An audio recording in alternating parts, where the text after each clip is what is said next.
is joining the Clippers when he, finishes the buyout with the Phoenix Suns. So we're going to see Bradley Beal and the Clippers very soon, most likely.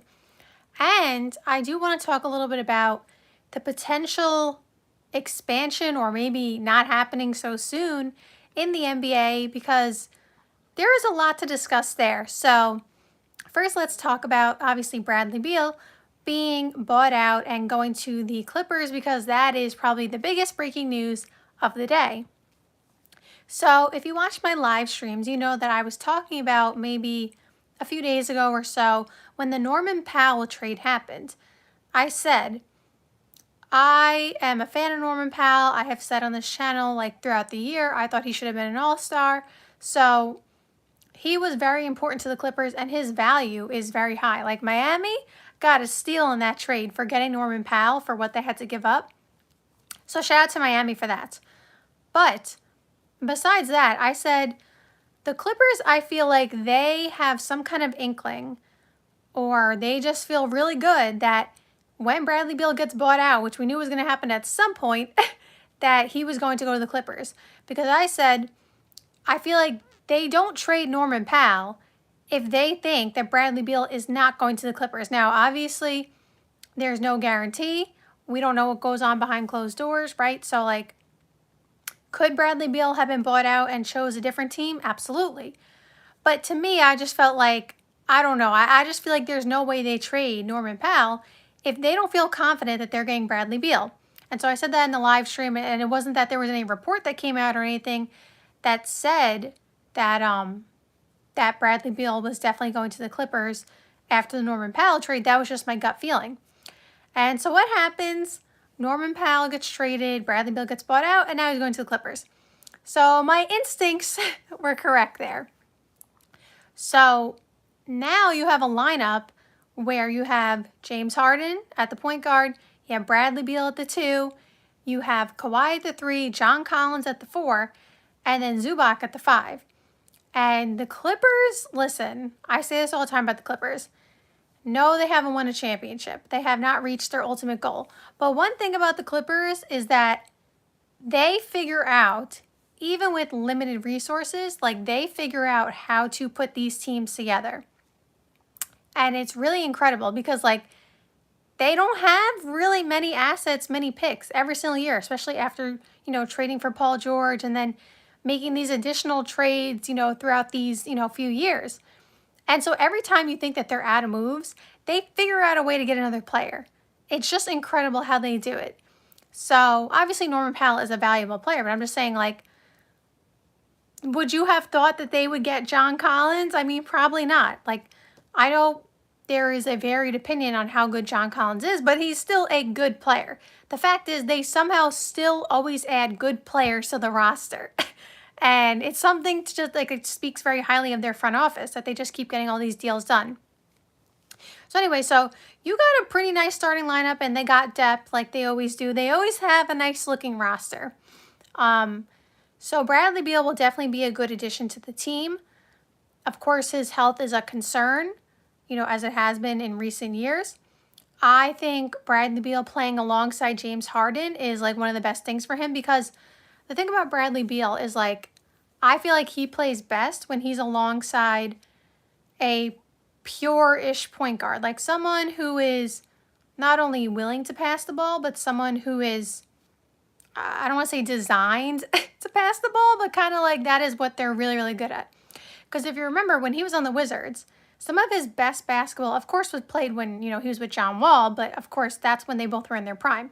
But even besides that, when Russell Westbrook was there, and we know Russell Westbrook is a triple-double guy, right? So he's going to pass you the ball. Like, that's one thing he does a lot.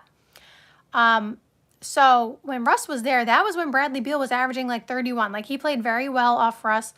And so James Harden, ironically enough, played with Russell Westbrook in his career twice.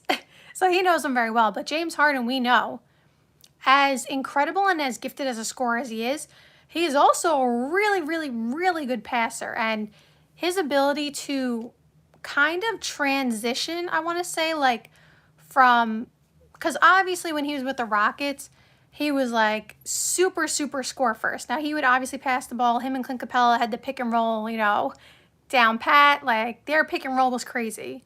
But James Harden was always willing to pass the ball. It's just like he was going to score first. And then once he got to like the Brooklyn Nets, he transitioned into more of a pass first kind of role. Because with Kyrie there and Kevin Durant, that was kind of the role that I don't want to say he was asked to take on, but like it just kind of made sense. And so ever since then, he's been more of a purer point guard, so to speak, but he'll still score, when he needs to, and we know he really likes to score.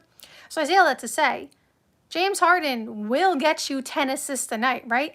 And so Bradley Beal is going to have someone who he gets to play with in James Harden who will find him in the corner wherever Bradley Beal is. Like he's going to get open looks from James Harden, drive to the basket, kick it out, those kind of things. So I feel like this is going to be really beneficial for Bradley Beal. Not that I think he's going to get a million shots because there still is only one ball to go around, and I don't think Bradley Beal is going to be the number one option. And I think he knows that, but like just, even if he didn't know that, I think he knows he's not the number one option. That's obviously Kawhi and then James Harden probably second, and then Bradley Beal probably third as the scoring option. So I think he knows that going in. But again, James Harden is a very willing passer. And so Bradley Beal may not get a ton more touches than he did on the Suns. Like he'll probably get a few more. But I expect the efficiency for Bradley Beal to go up because I expect his shot selection and the shot creation coming from James Harden and, maybe somebody else on the roster too, will and should be better. So you may not see Bradley Beal's attempts go up too much more, but I expect the efficiency to go up more, which will definitely benefit not only him, but the team. Because even if you take the same 10 shots, if you shoot 50% on the 10 shots instead of 40%, more points on the board, it's more defense attracted to you because they can't leave you open, all that stuff. So it's a trickle-down effect. But again, I don't necessarily expect Bradley Beal to have so many more shots and stuff like that. I just expect him to be more efficient because I think James Harden will get him a lot of good looks. So I feel like this is a really good situation for Bradley Beal to be in. Like I feel like it's a really good fit for him. I think it makes him happy as well because, whatever you think about Bradley Beal, I'm sure he was not happy kind of being relegated to try to be forced to be like a bench player with the Suns. And I know he wasn't necessarily a bench player with the Suns, but it was like they didn't have a pure point guard once they lost Chris Paul. They brought in Tyus Jones, but it really didn't work out, the way they wanted it to. They were trying to make Bradley Beal. They're trying to make Devin Booker the point guard, but what Bradley Beal, what Devin Booker is best at is being the two guard and being a scorer. So now you're making Devin Booker play a position where he can play, but that's not what he's best at. And you're not going to make Bradley Beal play the point guard position. So Devin Booker is not going to be the passer and the guy to get you looks the same way that James Harden is. That doesn't mean he can't. And I'm not saying Devin Booker can't do that, but James Harden, that, is something he's a bit better at. So now I feel like Bradley Beal is going to get better looks because you have players more in their natural position. Like I feel like it was just not a great fit. Devin Booker, Bradley Beal, and Kevin Durant, because Kevin Durant's not going to be the point guard either, right? So all three of them can create their own shot. That wasn't the issue. But again, if Devin Booker, Bradley Beal, and Kevin Durant are creating shots for themselves, who's creating shots for other people? So I just felt like it wasn't a good fit, for Bradley Beal. I don't expect him to be an all-star or anything like that with the Clippers, but I do expect his efficiency to go up, and I think he'll be a good fit there. Health is a concern, like I said, but we'll see what happens. But it's definitely a great signing for the Clippers because, like I said, they somehow pull it off. They don't have any picks to trade, players to trade, whatever it is, but they figure out how to get good players every single time. So the roster is good yet again. We'll see if everybody stays healthy, and, the goal is obviously to win a championship. So they are hoping that they can do that, but the roster looks good. Like I say every year and like we all say every year, the roster always looks good. So something else someone said, good content. Oh, thank you very much. I appreciate that. Thank you. Somebody said, good pickup for the Clippers. Yeah, I agree. I think it's a great pickup, and it's like a low risk, high reward type thing. Like Bradley Beal, again, like I said, on $50 million, maybe, it's a little difficult because especially with the Suns, they were paying those three guys so much money too. So it also takes away some of your flexibility in roster construction. But also Bradley Beal is a bit older, so I get it. At $50 million, you may be like, I'm not sure. At $5 million, whatever he's getting 2 years, 2 years, $11 million. So that would come out to $5.5 million per year. So Bradley Beal at $5.5 million, I think that's a pretty good deal for anybody. So that's what I have to say on the Bradley Beal situation.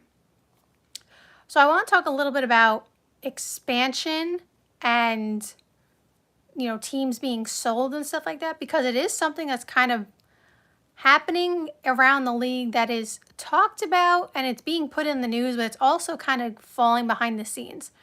So we've heard expansion for a while now, right? And expansion has not happened yet, clearly. There are multiple factors, in my opinion, and some of them obviously public, but like multiple factors, in my opinion, that is hindering the NBA's, I guess, ability to expand. And obviously one of them that is kind of public is pushback from some owners about expanding and multiple reasons for that, just economically, diluting the money and stuff like that. So like that obviously makes sense. I think another concern that I don't know if owners have said this, but I think another concern that may be for owners is like the talent, being even more spread out, especially in this NBA where like you can't even, and I've talked about this before with the new CBA, even if you draft these guys, at some point you have to split up the team, because if you give three guys, as we see in OKC, the Supermax, well, Chet didn't get the Supermax, but like three guys are making max money. Yes, it doesn't kick in right now, so they got, they're in a good position in terms of like next year. But once all three of their money kicks in, like they're going to have tough decisions to make. And so like teams are being, penalized for drafting well, but yet that was kind of like the whole point of like the Supermax keeping, players in cities and places that they were drafted, and maybe more smaller markets was kind of the incentive of that. And also the idea or the want from what we heard and saw is that they didn't want, teams just picking up every player and just paying the luxury tax and paying whatever they wanted because they just had the money and they didn't care if you just taxed them more money. They'll pay. It doesn't matter. There was no, as many implications other than like monetary, which to someone, and I'm not calling out Steve Ballmer because I think he's one of the best owners in the NBA, but someone like Steve Ballmer, who is one of the richest owners in the NBA, to him, like the luxury tax is not as, difficult to pay as some other owners who may not have as much money. So I'm saying all that to say, you wanted teams to draft well, develop well, keep their players. But how can they keep their players if once they pay them after developing them well, they have to let them go to another team? Otherwise, they can't have any depth. They can't have mid-level exception players. They can't, well, first of all, the taxes are absurd at some point. There's that. Losing access to picks and your abilities to make certain trades, like all these implications. But a team like OKC, again, who drafted these guys, wasn't the whole point to keep them together? So like, how does that make sense? So the reason I'm saying all that, which is not necessarily related to expansion, is like, if teams are already struggling to keep all their teams together and their depth together, what would be the incentive for owners, let's say, to be like, yeah, let's expand to 2 more teams and have to have some more talent be taken away from our rosters, right? And I'm not saying whether that's right or wrong. I'm just saying like that is, in my opinion, maybe part of the mindset as well. It's like we already are being hindered by certain implications from the CBA. So why would we want to further dilute the talent and take it away from our teams when we're trying to win championships? And it's hard enough as it is. So I feel like that is something else that I don't know if that's public or anything like that. And I don't have any facts behind that. Like, I haven't heard anybody say that, but I'm saying, like, it just seems like there's already frustration with the CBA and that kind of stuff and all these rules. It just seems like some owners would probably feel like, we don't want to take any more talent away from our teams. Like, it's hard enough as it is with these, implications. So I feel like that might be another reason. Like I said, financial, just, you know, sharing the money more, because you have to obviously split the revenue more now. There's 32 teams, of course. So more teams means, more pieces of the pie, so to speak. So less money. Money is always obviously a thing. I heard, and I believe this is true, but obviously don't quote me on this, but like, also because of the new national TV deals, the local TV markets and stuff like that are, taking a big hit. And so that is something that is not, very good for the local markets. And so I do think owners are a little bit unhappy about that. Again, no, I don't have any like quotes from any owners. I'm just saying, like, these are things that I've seen. So I feel like there are multiple reasons as to why expansion is, may not be favored amongst the league owners just yet.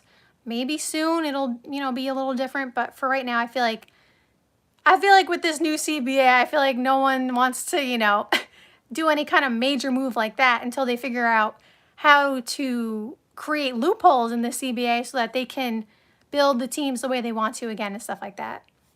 So I feel like that's one thing. And it kind of just ties into the teams being sold. Because we've seen multiple teams being sold. And that is because, obviously, when you're selling the Lakers for $10 billion, that's $10 billion, right? But the reason that I feel like teams are also being sold is because of the uncertainty of where this is going. So, like, we just saw the Lakers being sold. We saw the Celtics being sold.